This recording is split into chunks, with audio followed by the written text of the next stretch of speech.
Hello everyone, welcome to our channel. This is Srishti Agarwal. तो मैं आप सभी कक्षा 8 के स्टूडेंट्स के लिए लेकर आई हूँ विषय विज्ञान सब्जेक्ट साइंस का ये सैम्पल क्वेश्चन पेपर, जिसे करने के बाद में आपको डेफिनेटली अपने एग्जाम में काफ़ी हेल्प मिलने वाली है। तो स्टार्टिंग से लेकर एंड तक वीडियो को कम्प्लीटली केयरफुली देखिएगा, ताकि आपको जो भी क्वेश्चन मैं बताऊँ उसके आंसर अच्छे से समझ आ सके और आप अपने एग्जाम में अच्छे से अच्छे परफॉर्म कर सके। तो स्टार्ट करेंगे। यहाँ पर क्वेश्चन मार्क जो है, यहाँ पर क्वेश्चन जो रहने वाले हैं वो रहने वाले आपके 80 मार्क्स की। अवधि रहेगी आपकी 2.5 घंटे। और इससे पहले मैंने आपको टाइम टेबल तो आपको बता ही दिया है कि कब से कब तक आपकी एग्जाम है। तो फर्स्ट क्वेश्चन है, ईंधन के अपूर्ण दहन से कौन सी विषैली गैस बनती है? आंसर हो जाएगा कार्बन मोनोऑक्साइड। इंग्लिश वालों के लिए यहाँ पर ऑप्शन डी करेक्ट हो जाएगा। Which poisonous gas is form due to incomplete confusion of fuel? Carbon monoxide. घरों में कौन सा द्रव ईंधन काम आता है? घरों में काम आता है एलपीजी गैस, जो सिलेंडर में होता है ना। तो एलपीजी गैस यहाँ पर आंसर हो जाएगा। आप वनोन्मूलन को रोकने के लिए क्या सुझाव देंगे? कागज का पुनः उपयोग, कागज का पुनर्चक्रण, कागज की बचत करना। तो उपयुक्त सभी आंसर हो जाएगा। आवृत्ति का मात्रक हर्ट्ज हो जाएगा। आवासीय क्षेत्रों में ध्वनि प्रदूषण कम करने हेतु आप अपने मित्र को निम्न में से क्या सुझाव देंगे? टेलीविजन रेडियो की ध्वनि प्रबलता कम करना, औद्योगिक मशीनों को शहर से दूर लगाना, वाहनों के हॉर्न का उपयोग कम करना। उपरोक्त सभी। नेक्स्ट है, निम्न में से कौन सा पदार्थ विद्युत का सुचालक है? एल्यूमिनियम। रबर, लकड़ी, प्लास्टिक ये सभी कुचालक होते हैं, एल्यूमिनियम सुचालक है। गैस बर्नर, साइकिल, हैंडल, पहियों की रिम आदि पर क्रोमियम का विद्युत लेपन क्यों किया जाता है? क्रोमियम चमकदार होती है, ये संक्षारित नहीं होती है, ये खरोंचों का प्रतिरोध करती है, इसलिए इसका उपयोग किया जाता है, विद्युत लेपन किया जाता है। आप निम्न में से किस घर्षण द्वारा आसानी से आवेशित नहीं कर सकते हैं? तांबे की वस्तु। अति लघुतरात्मक प्रश्न है 9 से 12। प्रश्न संख्या 9 है, निम्न में से सिंचाई की पारंपरिक आधुनिक साधनों को सारणी में लिखिए।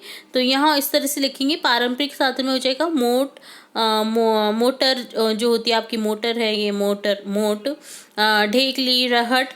और जो आधुनिक संसाधन हो गए उनमें है ड्रिप तंत्र, छिड़काव तंत्र। ठीक है। प्रतिजैविक औषधियों के निर्माण में आप किसका उपयोग करेंगे? तो यहाँ पर हो जाएगा प्रतिजैविक औषधियों के निर्माण में हम जीवाणु और कवक का उपयोग करेंगे। एलपीजी सीएनजी का पूरा नाम, एलपीजी का नाम है द्रवित पेट्रोलियम गैस। एलपीजी संपीड़ित प्राकृतिक गैस, सीएनजी को बोलेंगे कंप्रेस नेचुरल गैस। ठीक है। लिक्विड पेट्रोलियम गैस हो जाएगा एलपीजी का। ओके। नेक्स्ट 12 क्वेश्चन है, खिलाड़ी कीलदार जूते स्पाइक्स का उपयोग क्यों करते हैं? क्योंकि कीलदार जूते स्पाइक्स पहनने से घर्षण बढ़ जाता है, फर्श पर पकड़ अच्छी बन जाती है, जिससे फिसलने की संभावना नहीं रहती है। अधिक खिलाड़ी स्पाइक्स पहनते हैं। क्वेश्चन 13 है, मिलान कीजिए। यहाँ पर आपको मिलान करना है। रासायनिक उर्वरक को मिलान करेंगे यूरिया सुपर फॉस्फेट से, कार्बनिक खाद, पशु अपशिष्ट, गोबर, पादप अवशेष। खरीफ फसल चावल, मक्का। और थ्रेशिंग हो जाएगा, अनाज के दानों को भूसे से अलग करना प्रक्रिया कहलाता है थ्रेसिंग।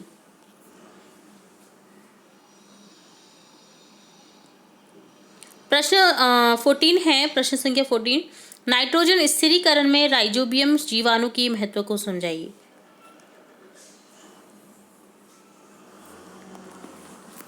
तो आंसर हो जाएगा, फलीदार पौधों की जड़ों में गांठें होती हैं जिनमें नाइट्रोजन स्थिरीकारक जीवाणु होते हैं, जो वायुमंडल की नाइट्रोजन गैस का स्थिरीकरण करके उसे नाइट्रोजन यौगिक को परिवर्तित कर देते हैं। जैविक नाइट्रोजन स्थिरीकरण करने वाले जीवाणु का नाम राइजोबियम है। जैविक नाइट्रोजन स्थिरीकरण करने वाले शैवाल भी नील हरित शैवाल होते हैं। 15 क्वेश्चन है, निम्नलिखित कथनों के सामने सत्य असत्य लिखिए। जीवाश्म ईंधन समाप्त होने वाले संसाधन है, सत्य। कोयला व पेट्रोलियम असीमित संसाधन है, असत्य। सीमित संसाधन है ये भी। ठीक है। कोलतार विभिन्न पदार्थों का मिश्रण है, सत्य। कोयले की जो खदानें होती है ना, वहां पर भी कुछ सालों तक ही कोयला मिल सकता है।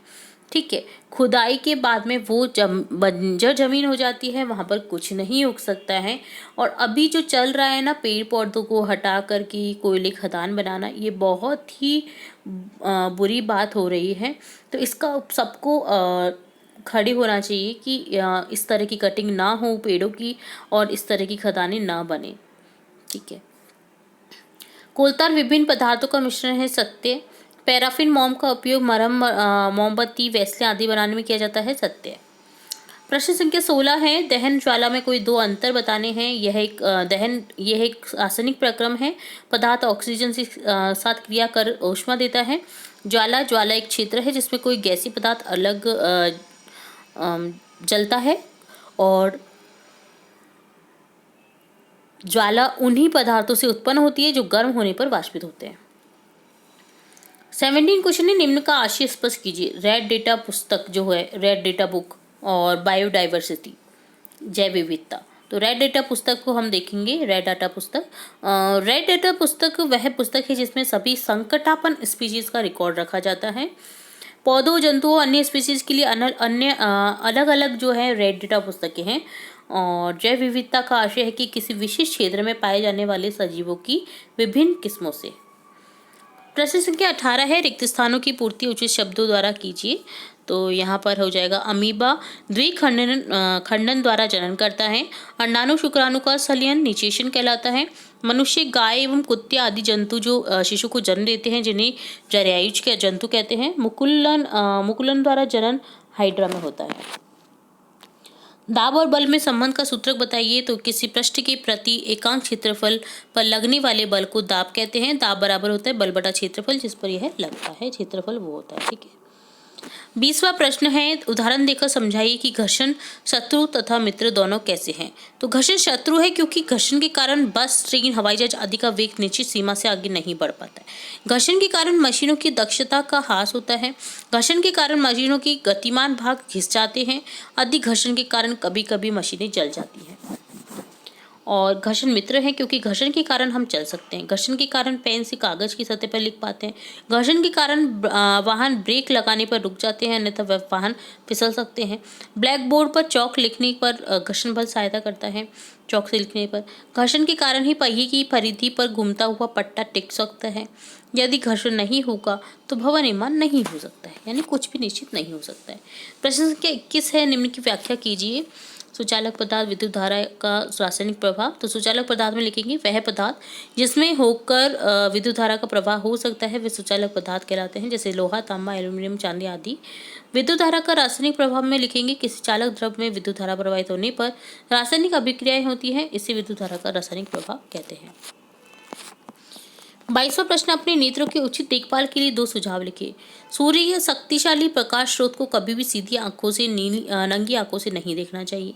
अपने नेत्रों को कभी रगड़ना नहीं चाहिए। यदि नेत्र में कुछ गिर भी गया है तो स्वच्छ जल से बार बार धोना चाहिए। प्रश्न संख्या 23 है, सड़क सुरक्षा से संबंधित दो नियम लिखिए। बाह्य निषेचन, आंतरिक निषेचन में कोई दो अंतर। मानव कर्ण का नामांकित चित्र, बहुत इंपॉर्टेंट क्वेश्चन है ये। इसके अथवा में आपको 3 अलग और क्वेश्चन मिलेंगे। वाहन चलाते समय किन किन बातों का ध्यान रखना चाहिए। अलैंगिक जनन की किसी एक विधि का सचित्र वर्णन। ध्वनि प्रदूषण को नियंत्रित रखने के 2 उपाय। तो यहाँ सड़क सुरक्षा से संबंधित 2 नियम लिखेंगे, जैसे हमें ट्रैफिक नियमों का पालन करना चाहिए। वाहन चलाते समय सड़क पर सावधानी पूर्वक चलना चाहिए। और कर्ण का नामांकित चित्र इस तरह से ये हो जाएगा। इसी तरह से आपको सुंदर सुंदर नामांकित चित्र बनाना है कर्ण का।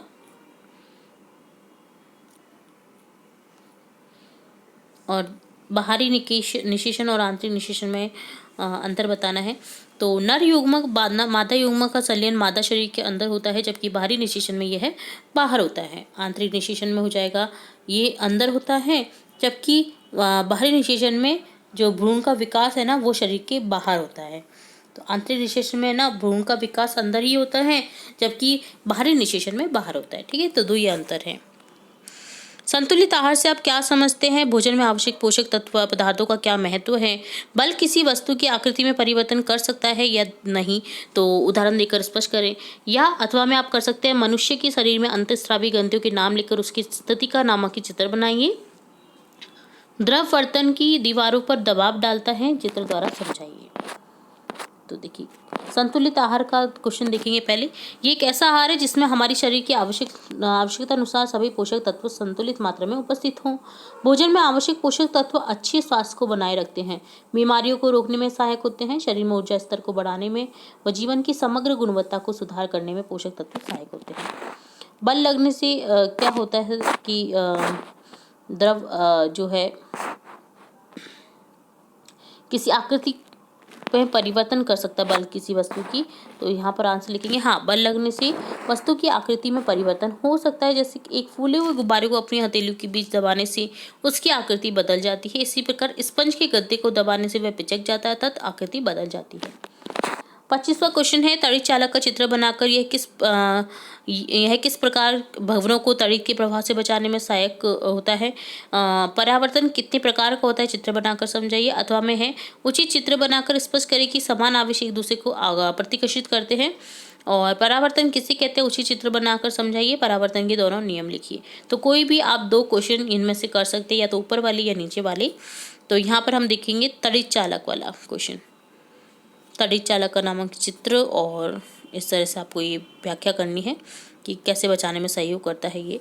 तो तड़ित चालक एक सिरा वायु में खुला छोड़ा जाता है तथा दूसरा सिरा जमीन में गहराई में दबा देते हैं। यदि बिजली या तड़ित किसी भवन को निशाना बनाती है तो वह उस भवन के चालक से टकराती है एवं भवन से गुजरने की बजाय तार के माध्यम से जमीन में चली जाती है एवं भवन सुरक्षित रहता है। तो देखिए इस तरह से ये तार निकला रहता है, तो बिजली चमकेगी तो वो इसके सहारे सारे जमीन में चली जाएगी और घर को कुछ नहीं होगा। यहाँ पर तांबे की प्लेट लगाई जाती है इस तरह से।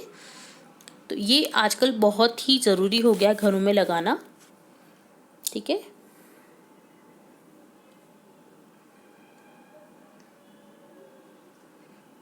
तो आजकल ये लाइटनिंग कंडक्टर लगाया जाता है इफेक्ट ऑफ लाइटनिंग को कम करने के लिए, ठीक है।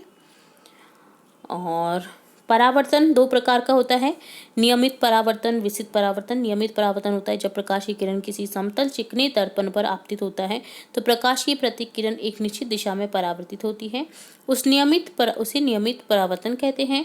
विसित परावर्तन होता है जब प्रकाश की किरणें किसी खुरदरे धरातल पर आपतित होती हैं तो ये किरणें भिन्न भिन्न दिशाओं में परावर्तित हो जाती हैं।